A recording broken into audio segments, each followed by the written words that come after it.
Jangan khawatir, Allah Subhanahu wa Ta'ala bersama kita, dan insya Allah, dengan pertolongan Allah, kita akan menang. Dan Allah Subhanahu wa Ta'ala juga telah memberikan kita 3.000 jet tempur hitam, 1.000 diantaranya sedang terbang di udara, dan 2.000 lagi dalam posisi siaga. Jadi insya Allah, kita akan And they see the sword in my hand. Tolong beritahu saya tentang mimpi Anda pergi ke Madinah dan siapa saja orang-orang yang akan pergi bersama Anda. Sekarang, mimpi-mimpi tentang pergi ke Madinah cukup banyak. Sebenarnya tidak terlalu banyak, hanya beberapa saja, mimpi yang berhubungan dengan perjalanan ke Madinah. Ada satu mimpi lama di mana orang-orang pergi bersama saya, dan di mimpi-mimpi lainnya, saya pergi sendirian atau mungkin bersama seseorang. Wallahualam, tolong pertanyaan selanjutnya. Atau mungkin Anda menemani saya, namun, satu hal yang pasti, jika saya harus pergi kemana saja di Lahore, saya selalu pergi bersama seseorang, tidak pernah sendirian. Itu pasti. Jadi, jika suatu saat saya pergi ke Madinah, saya pasti akan pergi bersama seseorang. Pertanyaan selanjutnya, apakah Masjid Al-Aqsa akan dibangun kembali? Siapa yang membantu Dajjal ketika dia datang? Wilayah Masjid Al-Aqsa semuanya akan dibangun kembali. Ketika Pakistan, dengan pertolongan Allah Subhanahu wa Ta'ala, masuk ke Timur Tengah, kita akan membangun semuanya kembali dari awal. Insya Allah. Dan mengenai Dajjal, sebenarnya Dajjal itu tidak butuh siapa-siapa. Dia akan memiliki kekuatan sedemikian besar sehingga orang-orang itu sendiri yang akan bergabung dengannya. Artinya, bahkan orang-orang Yahudi pun, ketika mereka melihat bahwa kepentingan mereka terpenuhi melalui Dajjal, mereka juga akan berbondong-bondong bergabung dengannya. Dan dengan cara seperti itulah Dajjal menguasai seluruh dunia. Dan bagi mereka yang tidak mengakui Dajjal, Dajjal akan menindas mereka dengan sangat kejam, artinya dia akan memutus semua kebutuhan makan dan minum mereka, benar-benar mengambil segalanya. Dan tanpa makan dan minum, bisa dibayangkan berapa lama seseorang bisa bertahan hidup. Jadi, bagi yang tidak mengakui Dajjal, dia sangat menindas mereka. Sedangkan bagi yang mengakuinya, dia akan memberikan apapun yang mereka butuhkan. Namun itu semua hanya berlangsung beberapa hari saja. Setelah beberapa hari itu semuanya akan berakhir. Jadi, Dajjal ini adalah fitnah yang sangat besar, juga bisa dibilang ujian atau tipu daya, apapun istilah yang kamu pakai. Dan kondisinya sampai pada titik, jika seseorang berhadapan langsung dengan Dajjal, ada kemungkinan 99% dia akan mengikutinya. Dan dia tidak akan bisa selamat dari fitnahnya yang sangat berbahaya dan menyesatkan itu. Semoga Allah Subhanahu wa Ta'ala senantiasa melindungi kita semua dari fitnah Dajjal yang sangat dahsyat. Amin. Marilah kita selalu memohon perlindungan kepada Allah dari segala kejahatan, termasuk fitnah Dajjal. Selanjutnya, bagaimana Pakistan dapat menghentikan Israel dan Membantu rakyat Palestina saat ini? Yang saya lihat dalam mimpi, pemerintahan manapun yang menghapus syirik dan segala bentuknya, setelah itu pertolongan Allah Subhanahu wa Ta'ala akan datang.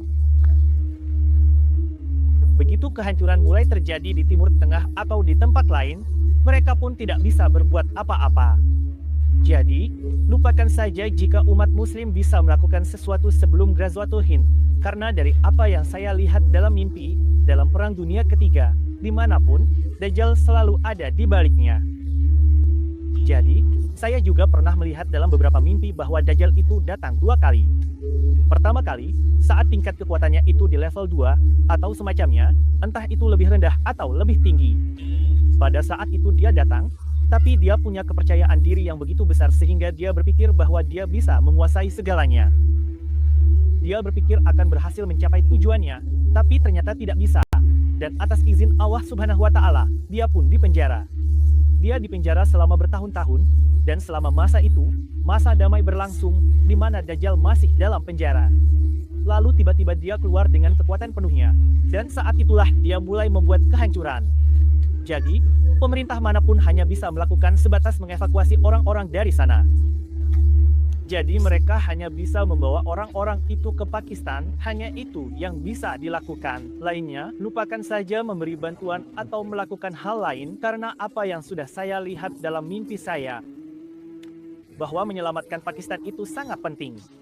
Maksudnya, saya bahkan melihat bahwa jika tempat-tempat suci umat muslim ada di satu sisi dan Pakistan di sisi lain, maka yang saya dapatkan dalam mimpi adalah bahwa Pakistanlah yang harus diselamatkan. Karena jika kita berhasil menyelamatkan Pakistan, maka semua kehancuran yang terjadi di Timur Tengah, insya Allah, kita akan kembali ke sana atas izin Allah Subhanahu wa Ta'ala. Dan di sana kita bisa membangun kembali. Tapi kalau kita kehilangan Pakistan, maka tidak akan ada lagi tentara. Dan seperti yang saya lihat, semoga Allah Subhanahu wa Ta'ala melindungi. Mungkin tidak akan ada lagi orang yang menyebut nama Allah Subhanahu wa Ta'ala dan Rasul-Nya, begitulah yang saya lihat. Dan kalau Anda perhatikan, betapa pentingnya perang Badar bagi umat muslim, maka perang Ghazwatul Hind akan sama pentingnya. Dan, apa yang saya lihat dalam mimpi saya, bahwa populasi Pakistan akan meningkat menjadi 700 juta, karena umat Islam kemudian memahami bahwa sangat penting untuk menyelamatkan Pakistan, bahwa kita harus menyelamatkan negara ini dengan segala cara. Hanya dengan begitu, kita bisa kembali menyebarkan Islam sejati dari Hatamun Nabiin Muhammad Shallallahu Alaihi Wasallam ke seluruh dunia. Kalau tidak, kita tidak akan mampu melakukannya lagi nanti. Pertanyaannya adalah, siapa yang akan menjadi pemimpin Pakistan saat itu? Siapa yang kamu lihat dalam mimpimu? Hanya Allah yang lebih mengetahui siapa dia, tapi siapapun dia, pasti dia orang yang ikhlas. Nama Dajjal adalah Abdurrahman, dan dia lahir dari keluarga Muslim. Lalu, bagaimana? Orang-orang Yahudi mengikutinya? Waalaikumsalam warahmatullahi wabarakatuh.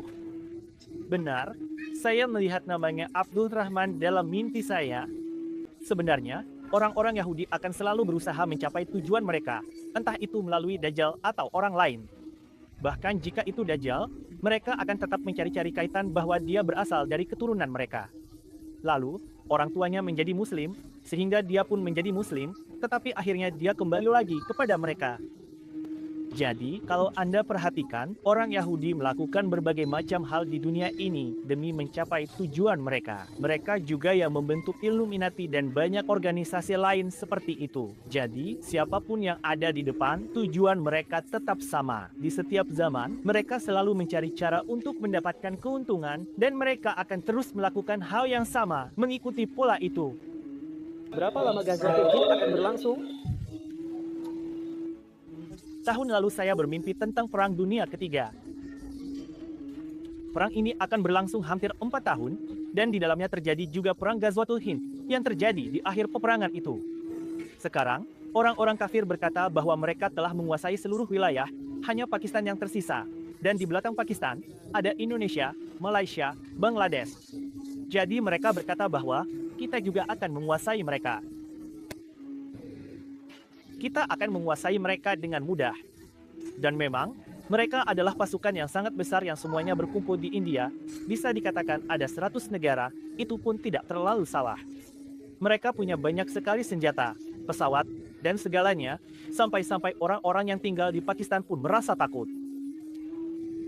Dan mereka berbicara tentang hal ini satu sama lain, lalu saya katakan, jangan khawatir, Allah Subhanahu wa Ta'ala bersama kita, dan insya Allah, dengan pertolongan Allah, kita akan menang. Dan Allah Subhanahu wa Ta'ala juga telah memberikan kita 3.000 jet tempur hitam, 1.000 diantaranya sedang terbang di udara, dan 2.000 lagi dalam posisi siaga. Jadi insya Allah, kita akan menang. Dan yang saya lihat adalah, sebelum dimulainya Ghazwatul Hind, Hatamun Nabiin Muhammad Shallallahu Alaihi Wasallam sendiri hadir dalam peperangan itu dan berada bersama kita. Ghazwatul Hind memang merupakan bagian dari Perang Dunia Ketiga, dan kemenangan pertama yang diraih umat muslim dalam Perang Dunia Ketiga adalah dalam bentuk Ghazwatul Hind. Menurut saya, Ghazwatul Hind bukanlah perang yang berlangsung lama. Perang itu terjadi dengan cepat berkat rahmat Allah Subhanahu wa Ta'ala. Tapi di sini saya juga ingin menjelaskan bahwa dalam Ghazwatul Hind, kita hanya mempertahankan negara kita sendiri. Artinya, mereka yang menyerang kita, dan kita hanya membela diri. Namun, kita tetap mengikuti ajaran Nabi Muhammad Shallallahu Alaihi Wasallam sebanyak mungkin. Ada aturan-aturan perang yang diajarkan oleh Nabi, seperti tidak boleh menyerang perempuan, atau siapapun yang tidak mengangkat senjata, dan juga anak-anak serta orang tua yang tidak bersalah. Mereka tidak boleh disakiti. Dalam jumlah yang sangat besar, jutaan perempuan, anak-anak, dan orang tua diselamatkan. Lalu mereka mengirim pesan kepada pemerintah Pakistan, apakah kalian akan membunuh kami?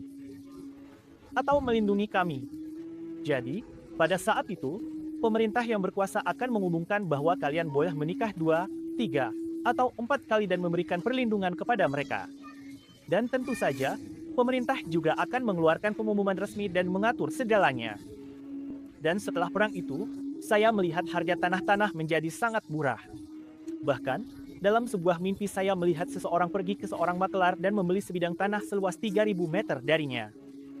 Dan, dia hanya membayar koin 50 paisa kepada makelar, dan bahkan dari koin itu pun makelar masih mengembalikan uang kembalian kepadanya. Artinya, tanah menjadi sangat murah. Jelas saja, setelah seluruh India dikuasai dengan pertolongan Allah Subhanahu wa Ta'ala, tanah akan menjadi murah.